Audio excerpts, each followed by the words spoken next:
Hello ladies and gentlemen, and welcome back to my channel for another Hot Toys Secret Base figure preview video. Before we get started, I want to say a massive thank you to Ryan Kirkwood for going out in person to Secret Base to snap these awesome high-res pictures.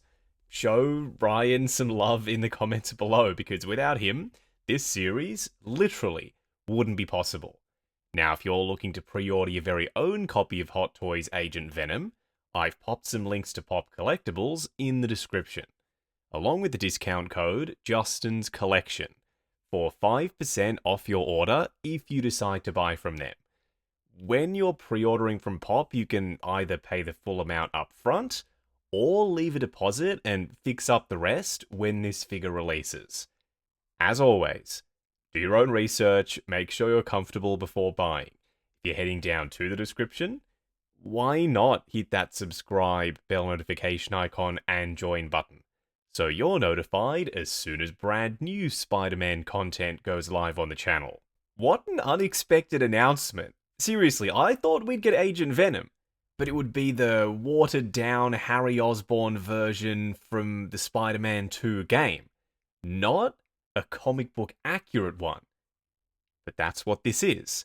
Flash Thompson with the symbiote as Agent Venom. I'll leave it at that. You can do your own research, you can read the books. Trust me, there's a lot more to the story. I'm really excited for this. I'm a massive Spidey fan, and I'm also a fan of sick-looking figures, and that's exactly what this is. Now they look like hands. Gross, slimy symbiote hands, granted, but they're actually not. Well, they sort of are. You attach them to the tendrils, so you can have the tendrils holding on to his weapons. That's brilliant. They've got a picture of it coming up, and we'll discuss it in more detail then. We also get hands for Agent Venom himself. Spiky nails, check, or talons, I should say, claws even. They're very sharp looking. The hands will be made of PVC, so if you're worried about breakage, don't stress, they're going to be durable. With the weapons, they've been a little bit cheeky. There's a lot of reuse going on here. This sniper rifle, I'm looking at my Netflix Defenders shelf right now, and that looks exactly like Punisher's sniper rifle. John Bernthal as Frank Castle's sniper rifle. So I reckon that's the mold they went with for Agent Venom's one, but I could totally be wrong. Just a cursory glance from a distance, that's what I'm picking up. Then, the M249. This also looks like reuse to me. That comes across as though it's Bucky's / Winter Soldier's light machine gun. So they've tried to save and skimp wherever possible, but luckily not on the actual figure, and that's the most important part, at least for me. Would I rather bespoke Agent Venom's specific weapons? Yeah, of course, who wouldn't? But I'm not about to sit here and complain that these weapons wouldn't be used by Flash Thompson in the symbiote. I can see him using all of the stuff that this figure comes with, including this spiked and serrated and gross, slimy, textured looking symbiote blade or sword. It is massive. This is a beast of a weapon. And the paint applications, it's slightly shiny. Then they've hit the edge of it with a metallic blue shading effect. There's more of that on the actual suit. You'll see what I mean. These panels, these switch out bits, they're meant to plug onto his back if you don't have him displayed with the tendrils. Switch out lenses. There's squinted ones, that's what these are, and some less squinted ones. The way you attach the web effects, because we do get some with Agent Venom, to him, is you take off the panels on the back of his closed fists, then you connect up the ones with the ports on them. After you've done that, you can plug in the web effects. Speaking of which, you only get two of them. A shorter one with a rounded tip, and a longer one that's wired, I believe. This is what I was talking about earlier. You can have the tendrils holding on to the weapons if you so choose, and I choose. In my collection, Agent Venom's tendrils will be attached to him, and they'll be holding all of his weapons. He's a one-man symbiote army, And that's what I want to represent in my collection. Look, it's not to say that Venom himself isn't a badass, because he is, we all know that. But Agent Venom, there's something so unique about the idea of the symbiote tendrils holding a bunch of weapons. They don't really need to do that because they themselves are already weapons. You can attach spikes and these little bladed bits to them. I'm not interested in that, because if I was going to do that for a symbiote figure, it would be for Venom. Agent Venom, the look with the weapons on the tendrils, that is unique to him. So that's why I want to rock him that way. The base, a little bit of a letdown, not gonna lie. I would have liked something more exciting. This Age of Ultron base mold, it's an old school one, and flight pole only. No crotch grabber. Even though we know that this base mold can accept crotch grabbers. Shame on you, Hot Toys. You need to give us both options. You could totally do it. It would cost you practically nothing. Cents to chuck in a crotch grabber as well.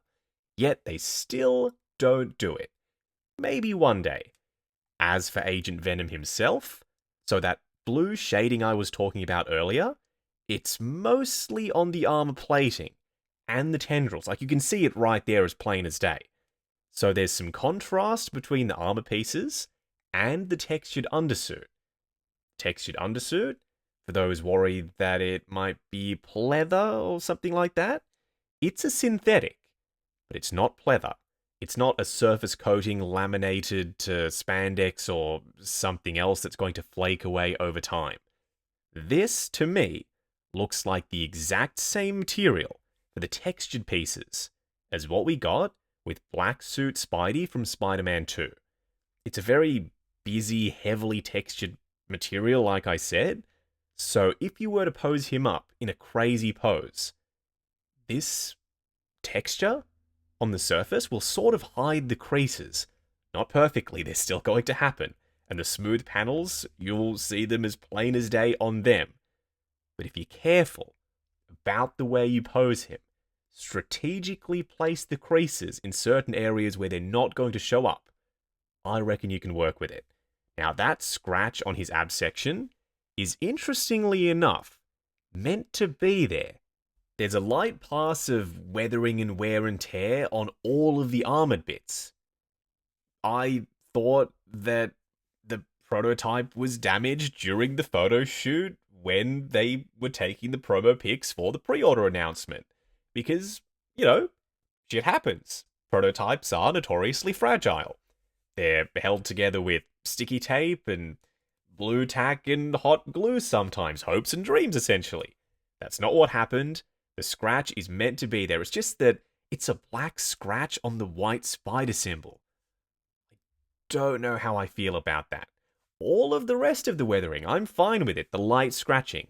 But that one, we'll have to wait and see how I feel when this guy releases. So, 2 more weapons in case you missed them. MP5Ks, he's currently holding them at Secret Base. And he's got pistols in his holsters. Sniper rifle, dual MP5Ks, dual pistols, and the M249. He is armored up to the nines. I am so sorry, I can't believe I went there. You're probably going to be able to move certain parts and pieces on these weapons, magazines, painted bullet detail and whatnot. We will sure as shit find out when he drops. The interchangeable eyes, these are the fully wide open ones, and you saw the squinted ones earlier. This head sculpt, the way it's pinched in at the front, between the lenses, and you can see all of the striations, the stretching of the fabric, as he's scrunching up his face mid-battle, he's concentrating, he's pissed off, I don't know, it works for a variety of different situations for Agent Venom. But it is so Agent Venom. The expression showing through this mask is perfect. I've got no complaints with this head sculpt. It's a split-cut sculpt, separate to the neck, so that means maximum range of motion, and it's a high collar for the outfit. So you can't even really see the seam under the chin from most angles. Then the head sculpt is black, the undersuit is black, meaning the neck is, it's not going to be something that's illusion breaking for figure photography. That's a good thing. So, at the end of this, do I think this figure should have been a Hono Studio release? The more I think about it, nah, probably not. Most folks just see comic book and they think, oh, that should have been Hono Studio. But there's more to it than that.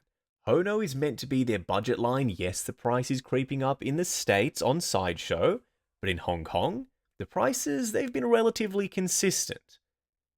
This, brand new body, a lot of new sculpt work, a ton of new engineering, he would have been too pricey for Hono Studio. And we're getting a comic book Venom from Hot Toys. So they've already made Venom, why not make Agent Venom? This, as a Hot Toys product, makes sense to me. And you already know, I'm all in on this. I will be getting him. If you're looking to pre-order your very own copy of Hot Toys Agent Venom, I've popped a link to Pop Collectibles in the description, along with the discount code Justin's Collection, for 5% off your order if you decide to buy from them. When you're pre-ordering from Pop, you can either pay the full amount up front, or leave a deposit and fix up the rest when this figure releases. As always, do your own research, make sure you're comfortable before buying. If you're heading down to the description, why not hit that subscribe, bell notification icon, and join button if you like the sound of seeing your name in the end credits of my reviews. Like, comment, and subscribe. We'll catch you in the next video.